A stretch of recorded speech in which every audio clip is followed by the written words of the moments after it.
Well, how will South Africa's immigration changes impact corporates, individuals and key sectors? To help answer that question is Jess Green from Immigration South Africa. Jess, good to have you. We've often been keeping up to date with you with regard to the visa regulation changes, but from your interactions with some of the major corporates in South Africa, how are they managing to navigate their way around this new element? Well, when we speak about corporates, well, in general for them it's more a matter of just wanting to comply and also to make sure that their employees are complying, whether in their own right or from the company's point of view. So a lot more corporate visa applications that we are looking at processing, which is a special type of visa that companies are then allowed to employ a certain amount of individuals over a certain amount of time, and they get pre-authorization certificates to do so. Other than that, for companies, well, some of them fall into industries that are somewhat more affected than they used to be. The whole story about the new regulations, Jess, why are people so upset?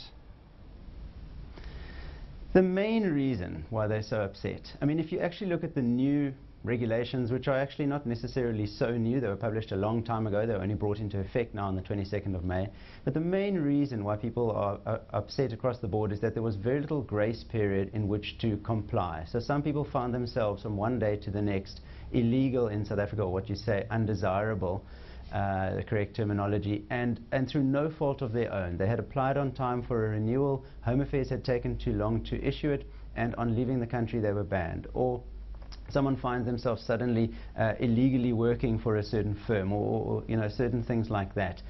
That's actually the real problem. Had there been a bit more leeway or lead time or grace period, as they say, I think many of the problems would have been sorted out quite quickly.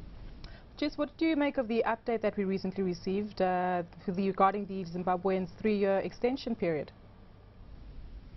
Yes, so that's of particular interest because it was announced 10 a.m. yesterday in Pretoria. So there's still a few questions around it. What fee will these Zimbabweans have to pay? It's called the ZSP, or Zimbabwean Special Dispensation Project, if you take the long version. And effectively a lot of Zimbabweans were given a sort of amnesty if they were here illegal or if they just wanted to legalize themselves 4 years ago, but those permits are now expiring in December. You have over 250,000 people, well, you actually have a lot more, but you have over 250,000 people on these visas who will then become illegal. They don't want to return home, they're quite entrenched here. Some of them have built lives here and they want to stay. And so his name escapes me, I think his surname is Mahadi, the Home Affairs Minister of Zimbabwe, and our Home Affairs Minister Malisi Gigaba have met and finally come up with a new way to keep these people here, but to keep them legally, and obviously those that should be here. I think you know, a lot of people say, oh no, we shouldn't have foreigners and they're taking South African jobs, but the bottom line is they are here and a lot of them add very valuably to our economy. So I think it's a great move. It just remains to be seen if they can actually process these many permits in the short space of time. They say they will be able to. 3 months, 250,000 people, it's over 80,000 a year, sorry, a month, I don't know. Jess, we are a business channel, and clearly the people who are watching this are wondering about the problems that they have in bringing in skilled people from other parts of the world. Is there any progress in that front? Is government understanding and appreciating that we can only grow an economy if we have the skills put into those difficult positions? That's something I feel very passionately about. I'm more a global mind where, you know, I don't mind where you come from. If you've got great skills, please come in, no matter how many of them there are, and you know, if we need those skills. The good news is that the critical skills list has been introduced and updated from the quota and exceptional skills permit list of the past. And it's far more comprehensive, and I believe that it will address a lot of the skill shortages that we currently find. However, some skills are not on those lists. I mentioned a while ago maths and science teachers, I don't see them there. Yet we find that there's a huge issue in South Africa with basic education, specifically in the maths and science subjects. So why are they not on the list? I'm not sure.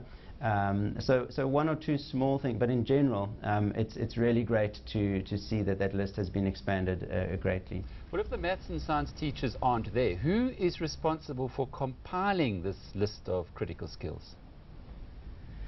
Well, I think it's a number of departments together who speak together. One of the gripes, well, to answer your question, I think it's the Department of Education, probably the Department of Labour heads that, and the Department of Home Affairs is probably consulted. One of the gripes about the new regulations is that although the public was consulted to be able to make a comment for about a month or so, there was never an actual sit-down with industry leaders and experts in immigration.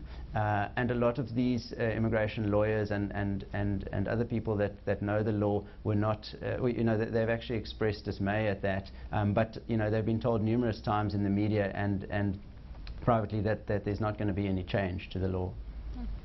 Tough times ahead. Well, certainly we hope that does change. Next time, Alec, we'll get into... we need to talk more, we need to communicate more, and if the economy needs certain people, talk to them, find out. Don't be a bureaucrat and say, I will tell you who can come into the country and who can't if you don't actually know. Exactly. Thanks, Jess. That was an interesting interview, wasn't it?